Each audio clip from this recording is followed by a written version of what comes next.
আসসালামু আলাইকুম দর্শক, আমন্ত্রণ জানাই Ispahani green sport Chattala blend present C plus টিভির প্রত্যেক দিনের গরম গরম খবর। আজি আনলগ আছি আই ইফতেখার নতিশন শুরুতে সাইসুম পুরো দেশ ও চট্টগ্রাম জুড়ি কি আছিল গরম গরম খবর গেন।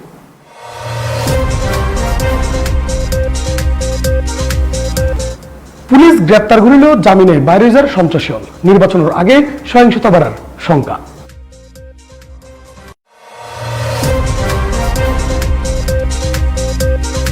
আনোয়ারাই নিকুচর 9 দিন পর হালতুন বিদ্যর মরদেহ উদ্ধার।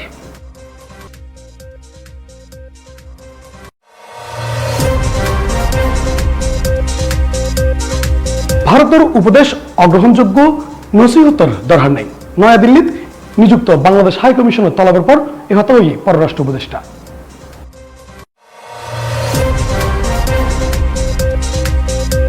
সেন্ট মার্টিনের সারাদ্বীপত 3 কোটি টাকার অবৈধ জাল ও ট্রলিং বোট সহ 16 জেলারে আটক করা হয়।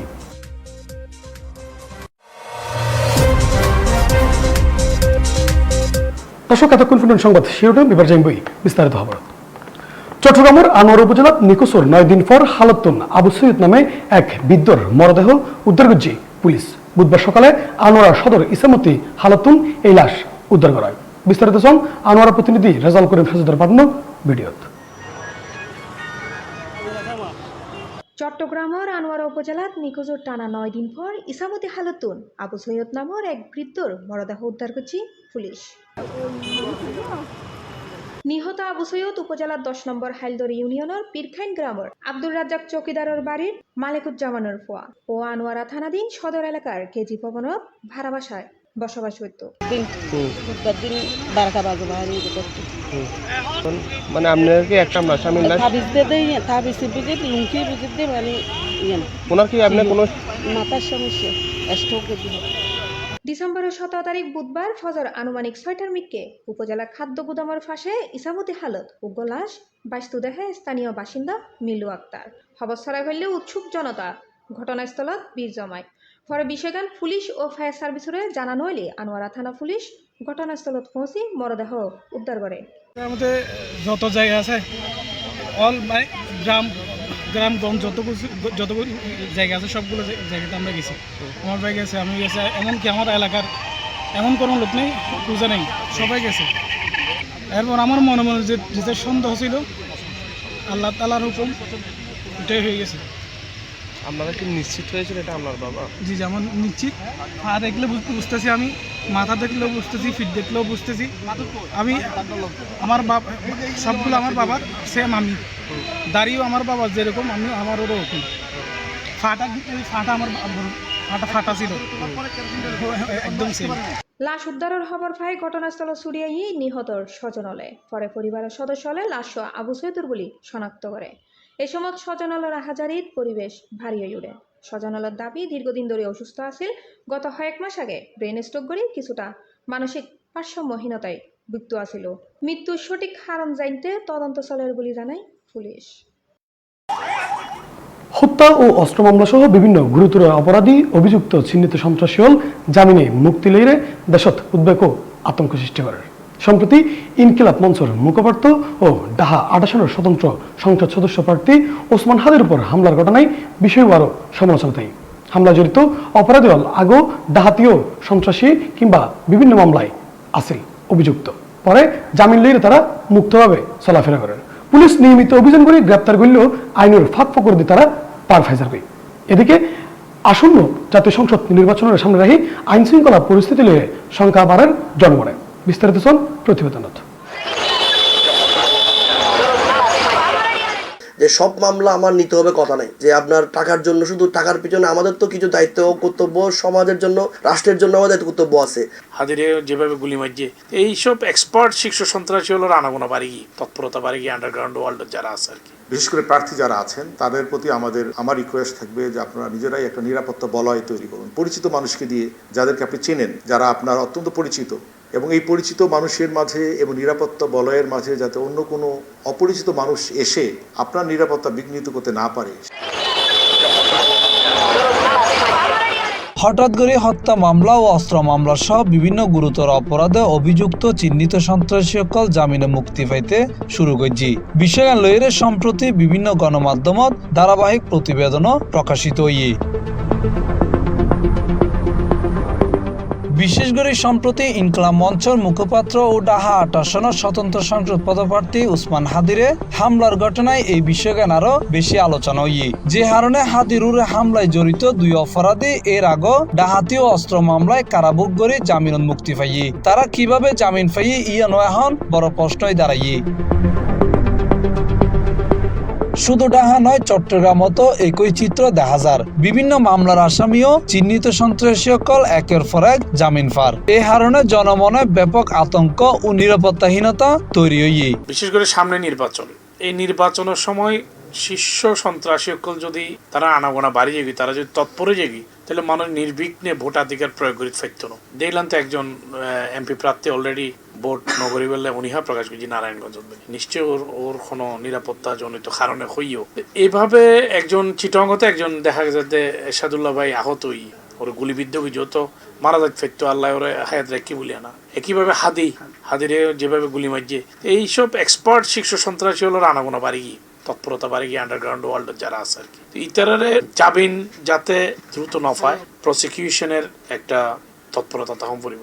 বিশেষ করে পুলিশ প্রশাসন এবং আদালতের যারা আইন কর্মকর্তা আছে তারাও একসাথে এই ব্যাপারে যুগবদ্ধ ভূমিকা রাখা পড়বে। অ্যাটর্নি জেনারেলের চেম্বারে তো ভালো ভূমিকা রাখা পড়বে। 5 আগস্টের পরে বিভিন্ন সময়ে পুলিশের কার্যকারিতা লইয়েরা প্রশ্ন উঠিল। তারা নিয়মিত অভিযান চালাইরে একাধিক সন্ত্রাসীরে গ্রেফতার করছি, কিন্তু আইনের ফাঁকফোকর হাজত লাগাইরে এইসব আসামি অল্প সময়ের মধ্যে জামিনে মুক্ত হয়ে যার গই।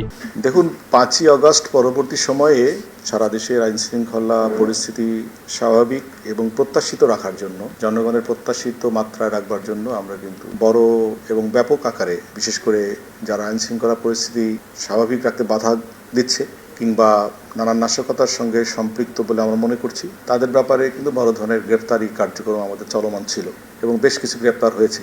তো গ্রেপ্তার তো আমরা শুধু গ্রেপ্তার করতে পারি বা এবং তাদের বিরুদ্ধে যে অপরাধ, কী অপরাধে তারা সম্পৃক্ত এবং কী অপরাধ তারা করার সম্ভাবনা আছে, সেই বিষয়গুলো নিয়ে কিন্তু আমরা বিচার বিভাগকে জানাই। তো এটাই স্বাভাবিক প্রক্রিয়া। সেক্ষেত্রে সন্ত্রাসী বা অপরাধপ্রবণ মানুষগুলো কিন্তু নানানভাবে বেরিয়ে আসে। সেটা বেরিয়ে আসা তার অত অধিকার, এটা কোর্টের বিষয়, কোর্ট সেটা বিবেচনা করে।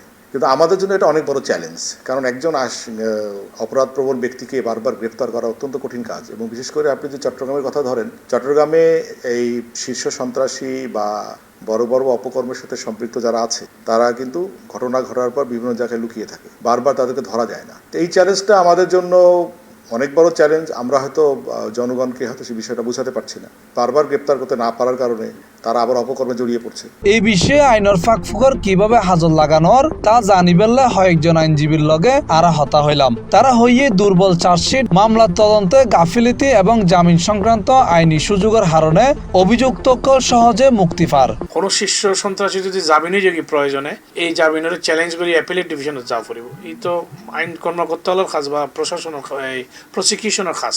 প্রসিকিউশন, পুলিশ একান টিম ওয়ার্ক যদি না থাকে তাহলে শীর্ষ সন্ত্রাসী ফাঁক ফোকর দিয়ে বাইরে যাবে। আর এজারের মধ্যে ফাঁক ফোকর, ফরওয়ার্ডিং এর মধ্যে ফাঁক ফোকর রাখি দে যাতে করে আদালতে অনেক সময় যাবেন দিফালা পরে। এই ব্যাপারে আর প্রশাসনের সতর্কতা, বিশেষ করে পুলিশ প্রশাসন, এফআইআর যাতে ডিফেক্টিভ নয়, এফআইআর কোনো ফাঁক ফোকর যেন না থাকে, এই ব্যাপারে প্রয়োজনে তারা পিপি সাহেবের ওপিনিয়ন লইতে পারে।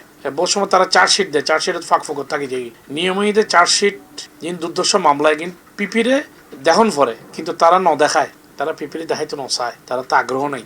পাবলিক প্রসিকিউটরের এইসব দুর্দর্শ মামলা যদি তদন্ত প্রতিবেদন দিবার সময় একটু দেখায়, তাহলে উপযুক্ত ধারা প্রয়োগর কিনা এবং এটা কোনো ল্যাকিংস তাহের কিনা, এক্সপার্ট ওপিনিয়ন ঠিক মতো আসছে কিনা, সাক্ষী সাবত্তিক মতো ইয়ে কিনা, এগিন যদি তারা পাবলিক প্রসিকিউটরের ওপিনিয়ন লয় তাহলে আরো ভালো হয়।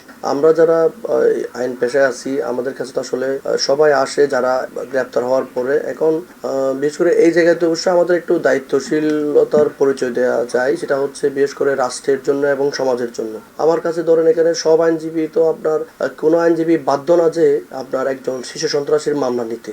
তো তো এই জায়গায় যদি আমরা যদি একটু যারা বিশেষ করে খুবই সমাজ এবং রাষ্ট্রের যে যারা সিরিয়াল কিলার বা যারা আপনার 15-20টা মামলার আসামি বা 3-4টা দেখতে পাচ্ছি যে আমরা পত্রিকায় বা বিভিন্ন সংবাদ মাধ্যমে এই সমাজের জন্য বা এই এরা খুনি বা এরা তো দেখা যায় কি আসলে যারা একেবারে 15-20টা মামলার আসামি তারা তো এমনি এমনি আসামি হচ্ছে না, তারা কোনো না কোনো অপরাধ তো করতেছে।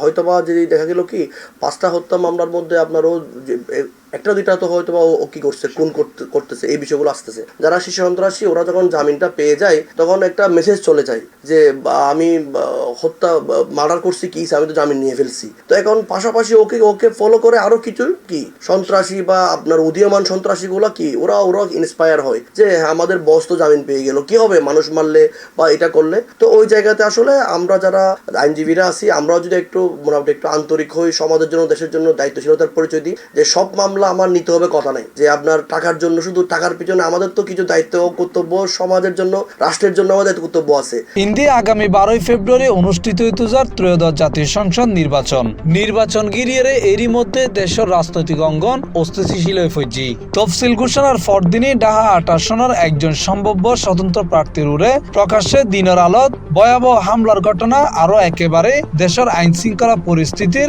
বাস্তবতা তুলি ধরছে। এ কারণে নির্বাচনী প্রচারণায় অপরিচিত কেউরে লগন রাহিবের বিষয়ে প্রার্থীসকলের সতর্ক হইবার আহ্বান জানিয়ে চট্টগ্রাম রেঞ্জ ডিআইজি।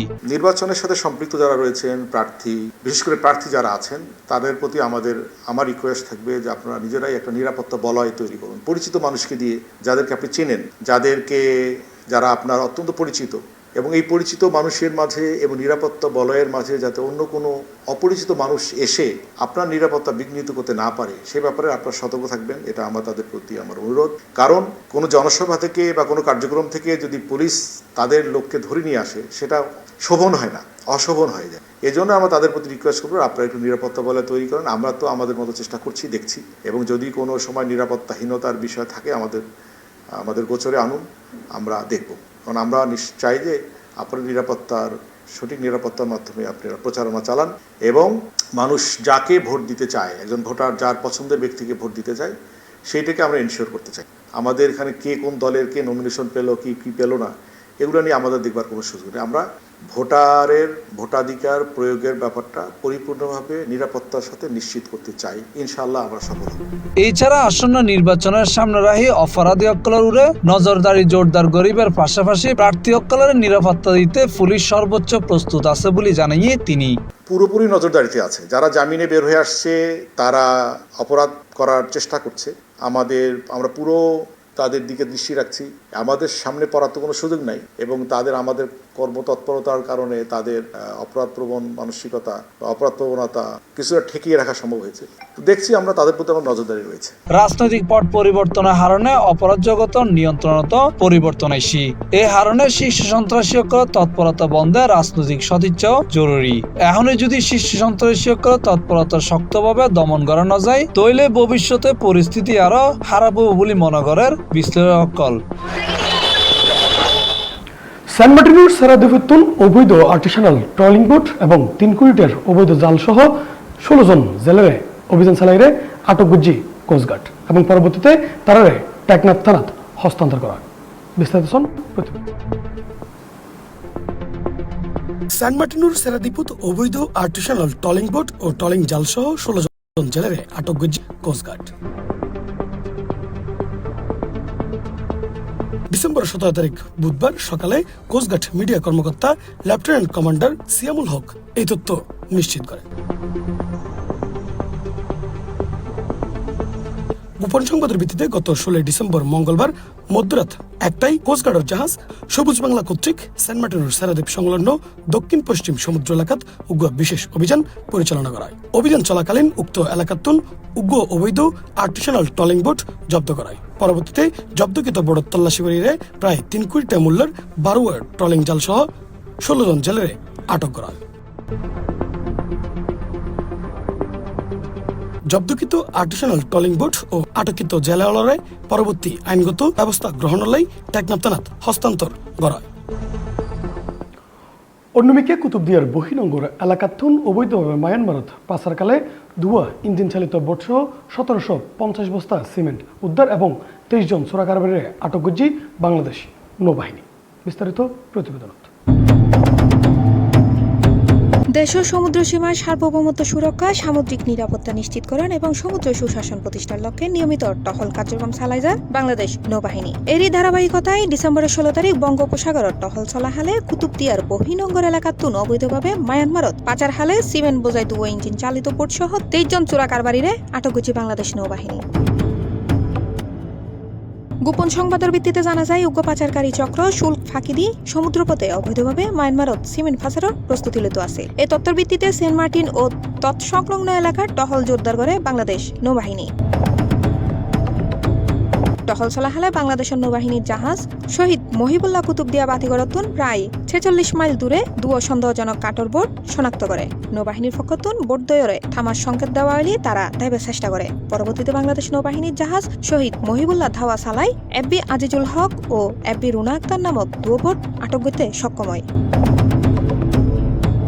আটককৃত বোট দুও তল্লাশি করে 1750 বস্তা বাংলাদেশি ডায়মন্ড সিমেন্ট এবং 3200 মোবাইল ফোন জব্দ করা হয়। এই সময় পাচারকারী চক্র 23 জন সদস্যরে আটক করা হয়। পরবর্তীতে জব্দকৃত মালামাল ও আটককৃত ব্যক্তিগুলোর বিরুদ্ধে আইনানুগ ব্যবস্থা গ্রহণ হলে পতেঙ্গা মডেল থানাত হস্তান্তর করা হয়। হৈরাহি সমুদ্র উপকূলীয় অঞ্চলের নিরাপত্তা নিশ্চিত করিবার পাশাপাশি অভ্যন্তরীণ সন্ত্রাস, মাদক চোরাচালান ও অন্যান্য অপরাধমূলক কর্ম দমনে বাংলাদেশ নৌবাহিনীর অভিযান ও টহল কার্যক্রম অব্যাহত রয়েছে। চৌধুরীবাড়ি ওয়ারিয়র্সের উদ্যোগে আন্ত ফুটবল টুর্নামেন্ট 2025 সিজন 2 অনুষ্ঠিত হয়। ডিসেম্বরের 16 তারিখ নগরের হালেশ্বর বি ব্লকত অবস্থিত উগ্র টার্ফত একদিনব্যাপী এই টুর্নামেন্ট অনুষ্ঠিত হয়।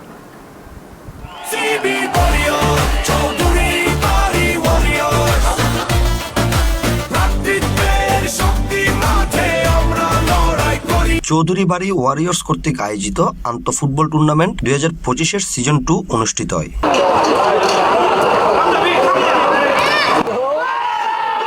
ডিসেম্বরের 16 তারিখ নগরের হালিশহর বি ব্লকত অবস্থিত একখান টার্ফত একদিন ব্যাপী এই টুর্নামেন্ট অনুষ্ঠিত হয়।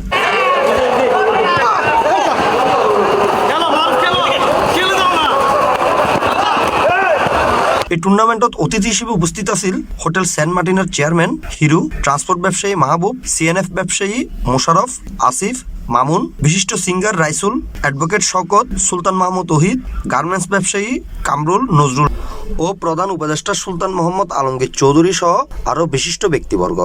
চৌধুরীবাড়ি ওয়ারিয়র্স ইবেকান আর ক্রিকেট খেলার হইতে শুরু করে ফুটবল খেলা একখান মানে খেলাধুলা হলো এনে উগ্র সংগঠন এবং ইবে প্রায় 1995 তুন আরা যখন ছোট আসিলাম এতক্ষণ সংগঠন এবার আরা চালাই গেলাম।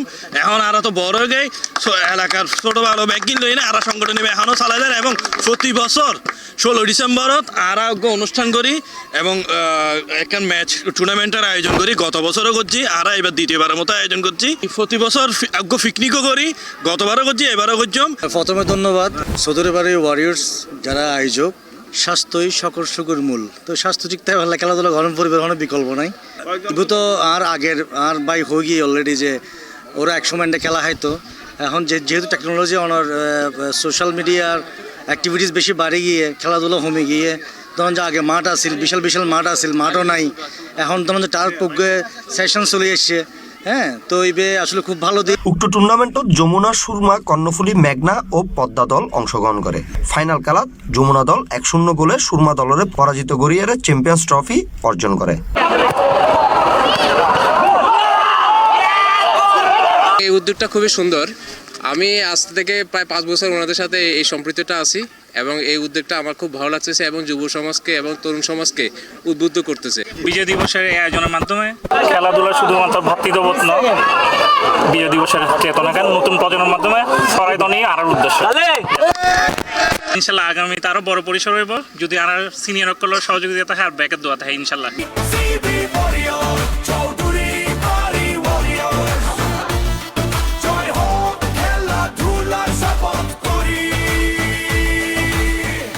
এ সময় আয়োজক কমিটির মধ্যে উপস্থিত আছেন SM শহীদ, সাদ্দাম হোসেন শিহাব, নুরুল নবী ইতু, নুরুদ্দিন জাবেদ সহ আরো বোধকে।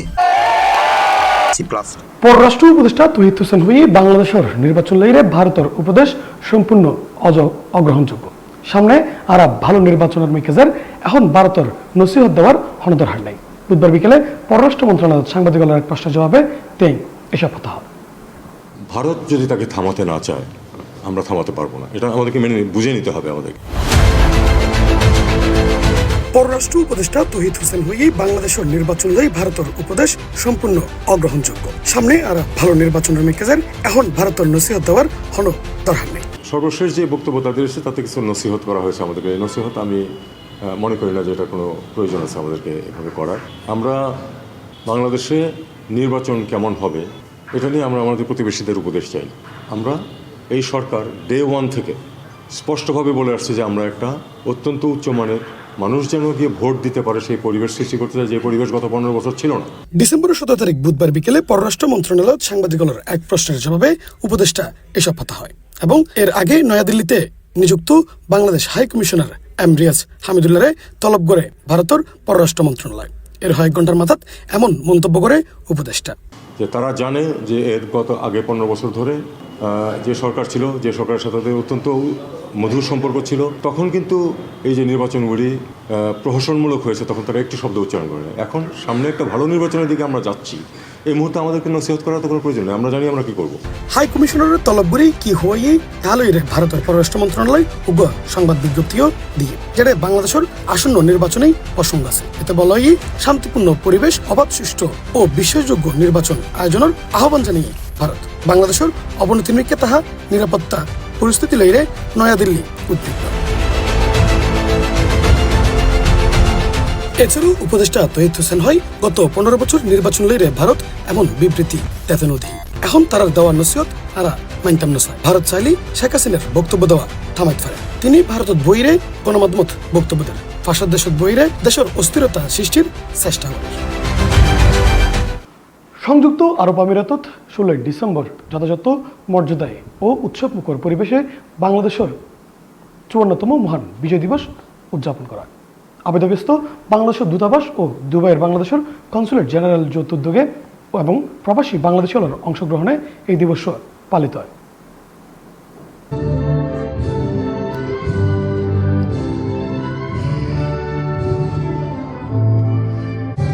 মহান বিজয় দিবস উপলক্ষে বাংলাদেশ দূতাবাস আবুধাবি ও দুবাই কনসুলেট প্রাঙ্গণত জাতীয় পতাকা উত্তোলনের মধ্য দিয়ে দিনের শুরুতে বিজয় দিবসের শুভেচ্ছা জানানো হয়।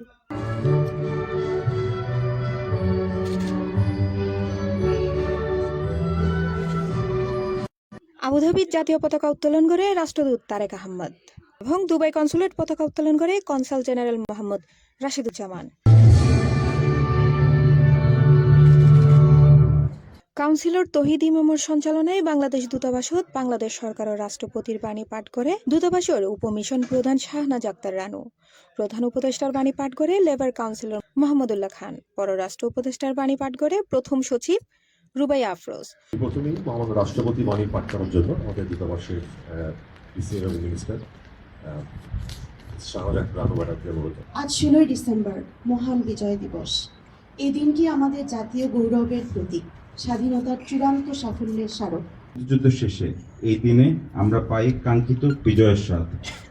মহান বিজয় দিবসত মুক্তিযুদ্ধে ব্যাগ শহীদ হলের প্রতি বিনম্র শ্রদ্ধা জানানো হয়। অনুষ্ঠানত বাংলাদেশ সমিতি, জনতা ব্যাংক, বাংলাদেশ বিমান, বাংলাদেশ স্কুল, বিভিন্ন রাজনৈতিক ও সামাজিক ব্যক্তিবর্গ সহ আরো কেউ উপস্থিত আছে। আমাদের জাতীয় ইতিহাসে অন্যদিকে ওমানের মাস্কাটে অবস্থিত বাংলাদেশ দূতাবাসত যথাযথ মর্যাদা ভাবগাম্ভীর্যের সাথে 16 ডিসেম্বর পালিত করা হয়। মহান বিজয় দিবস উপলক্ষে এডে আসিল নানাবিম্বে আয়োজন। বিস্তারিত শুন প্রতিবেদন। 16 আগস্টের গণ অভ্যুত্থান ও ছাত্র জনতার চরম আত্মত্যাগ জাতির সামনে নতুন সম্ভাবনার দিগন্ত উন্মোচন করেছে। যথাযোগ্য মর্যাদা, ভাবগাম্ভীর্য ও উৎসাহ উদ্দীপনার মধ্য দিয়ে ওমানের রাজধানী মাস্কাটত মহান বিজয় দিবস 2025 উদযাপন করছে বাংলাদেশ দূতাবাস মাস্কাট। ডিসেম্বরের 16 তারিখ মঙ্গলবার ফজরত দিবস গানের কর্মসূচি শুরু হয় দূতাবাস প্রাঙ্গণত বাংলাদেশের জাতীয় পতাকা উত্তোলন ও জাতীয় সঙ্গীত পরিবেশনের মাধ্যমে। জাতীয় পতাকা উত্তোলন করে ওমানের নিযুক্ত বাংলাদেশের মান্যবর রাষ্ট্রদূত রিয়ার এডমিরাল খন্দকার মেজবাউল আজিম। এই সময় দূতাবাসের কর্মকর্তা কর্মচারী বিভিন্ন সংগঠনের প্রতিনিধি সহ বিপুল সংখ্যক প্রবাসী বাংলাদেশি উপস্থিত থাকি কর্মসূচিত অংশগ্রহণ করে।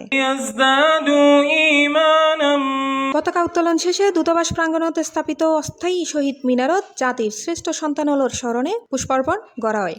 মহান মুক্তিযুদ্ধের শহীদলর প্রতি গভীর শ্রদ্ধা জানাই উপস্থিত ব্যাকুনে 1 মিনিট নীরবতা পালন করে। এরপর দূতাবাসের অডিটোরিয়ামত অনুষ্ঠিত হয় এক আলোচনা সভার সঞ্চালনার দায়িত্ব পালন করে দূতাবাসের কাউন্সিলর ও সেন্সারি প্রধান মিসেস মাহমুদা খানম। উক্ত আলোচনা সভা তার উপস্থিত আছেন লেবার কাউন্সিলর রাফিউল ইসলাম, প্রথম সচিব আসাদুল হক এবং পাসপোর্ট ও ভিসা কাউন্সিলর মোহাম্মদ আনিসুর রহমান। আমাদের বিজয় এবং আমাদের মুক্তিযুদ্ধ এটি আমাদের অত্যন্ত এগিয়ে যাওয়ার একটি অনুপ্রেরণা। এখানে আমাদের অনেক দর্শক, আজ এই পর্যন্ত দেখা হবে অন্য কোনো একদিন। ততক্ষণ পর্যন্ত ভালো থাকবেন এবং সুস্থ থাকবেন। আর প্রত্যেক দিনের গরম গরম খবর সাবেলে ভিজিট করবেন C+ টিভির ফেসবুক পেজ ও ইউটিউব চ্যানেলত। এছাড়া ভিজিট করে পারেন www.chatganews.com। শুভরাত্রি।